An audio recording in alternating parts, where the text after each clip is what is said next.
Hey there, gang. Now we're going to have a look at the last in this current entry of the Dark Energon series. Voyager size Dark Energon Megatron. And as you can see, he is rocking that pink like a boss.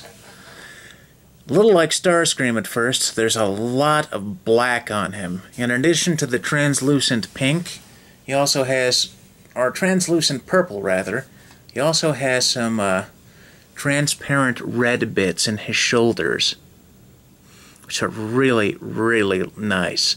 It's just a simple accent that's great. Now it comes with two accessories.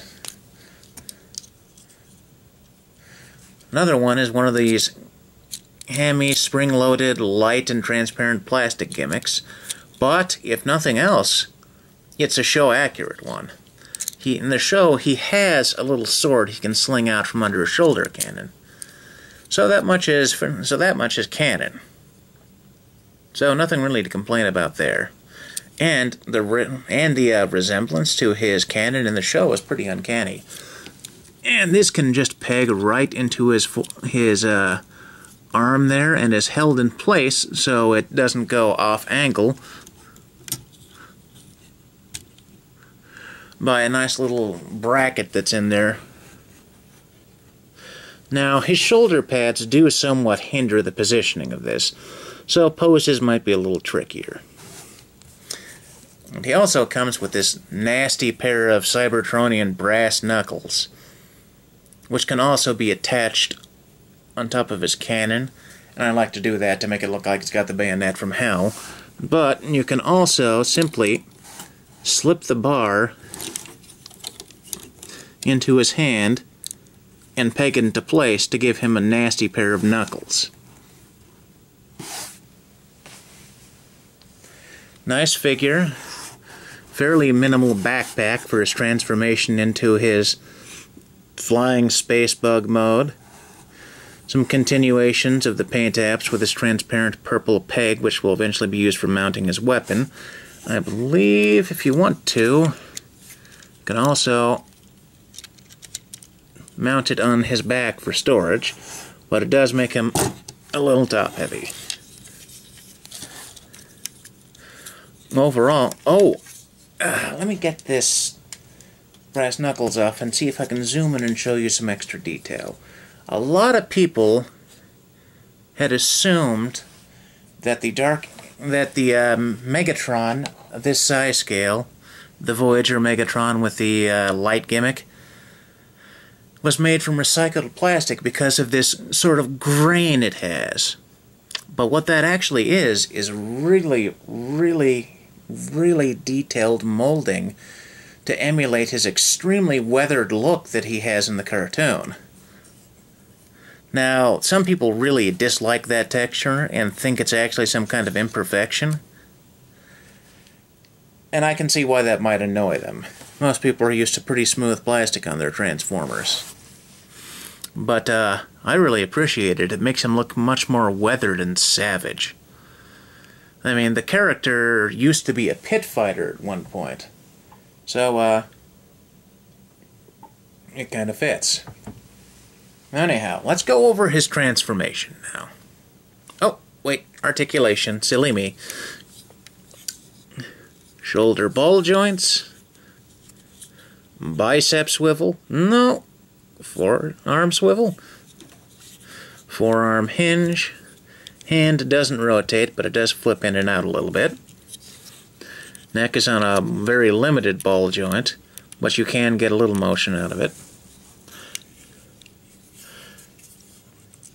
Thigh swivel, ball jointed hip, hinged knee, creepy hinged chicken feet.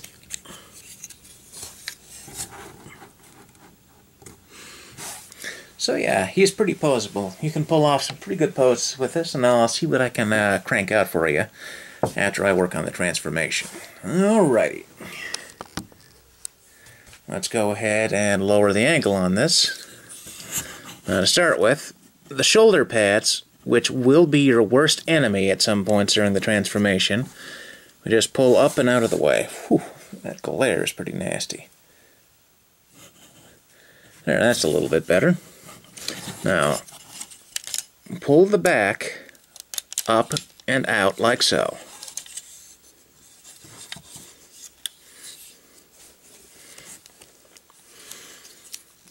Take the arms, swivel them into place, and inside the arm there is a little peg hole, which will fit onto this large black peg. Pop that into place, and rotate the arm so these two little posts are facing in. Posts, pegs, whatever. Fold up the hand, then repeat on the other side.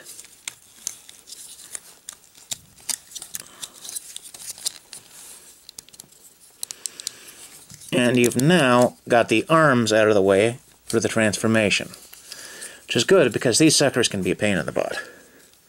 Go ahead and fold the backpack up and out of the way. Alright. Now, pull the legs down and out of the way,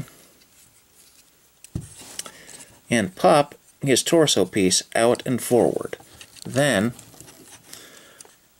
pull down his chest plate over the top of it to create his kind of bizarre space bug nose cone.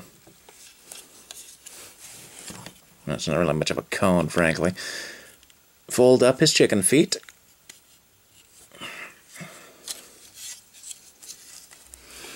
Now, go ahead and pull these shoulder pads down a little bit more out of the way.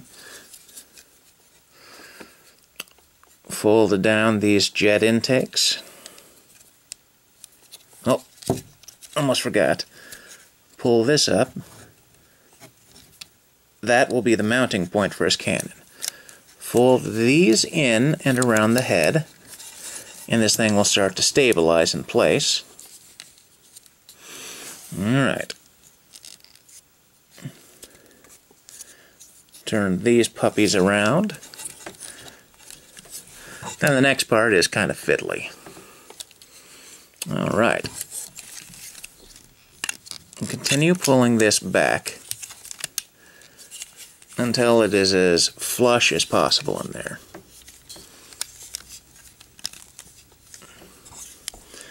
Then the leg itself will pop open here. Flip this panel around and up. Hold on, let me see if I can get you a better angle on this. I do apologize, since sometimes it's hard to see what I'm doing.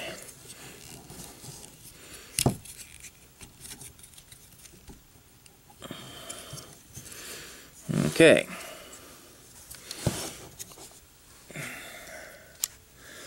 Now we just need to fold the chicken legs back to form the wings. Now let's see if I can remember exactly how that goes. Fold like so. I'll get these out of the way first. Alright.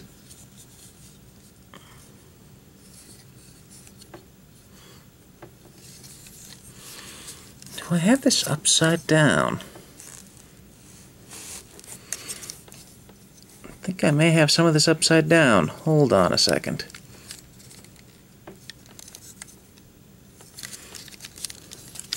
I've done this 4 or 5 times. I don't know why I'm choking now.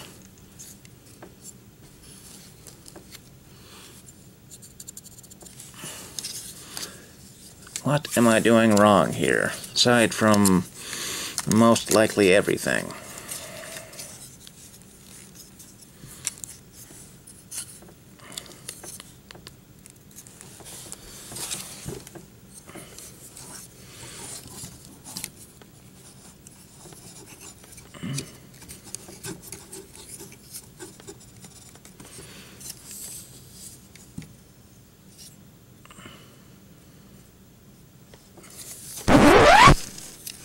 Wow, this is kind of embarrassing. But one thing I can tell is these need to be much further back.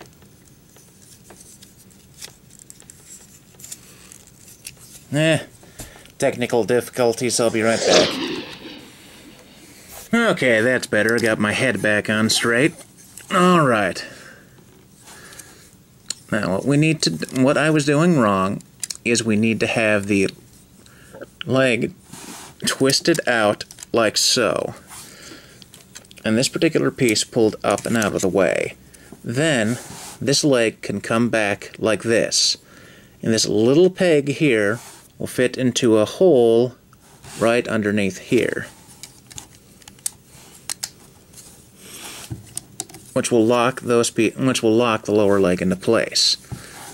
Next, what you want to carefully do is finagle this obnoxious piece down and out of the way, like so. Then, this piece can fold up. Whoops. Gotta be careful while you're fiddling with that. You can pop this out pretty easily. Swivel it around until it's about like so. Then you can pop it into place like that. Then go ahead and pull out the little wing tips, which are folded up on the inside. And here you have Megatron in his Cybertronian I have no idea what it's supposed to be mode. Seriously though, it does have the look of some kind of menacing, weird, part chicken spacecraft. And as strange and messed up as it is, it does actually grow on you.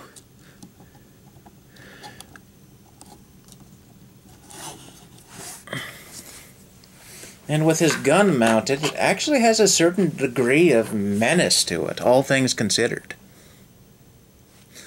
The front of the thing, this, I want to call it a nose cone, we'll just call it the prow, I guess. Even the prow has kind of these menacing predatory lines to it, like some kind of really pissed off bug. He suffers from visible head syndrome. You can see his head right here, which is the most horrible thing in the world. Something kind of neat, though I don't think I'll be able to capture it on film, is when you pull this out when he's in robot mode, it hits the light piping on the back of his head, which make his eyes glow a kind of a violet. Overall, the vehicle mode is hit or miss. You'll either like this, or want to find the people that came up with the idea and punch them in the face. But it does have a lot of nice detail that shine through due to the translucent plastic. You can see some wire-like details in this particular piece. And you can see some of the inner workings through the dark red plastic as well.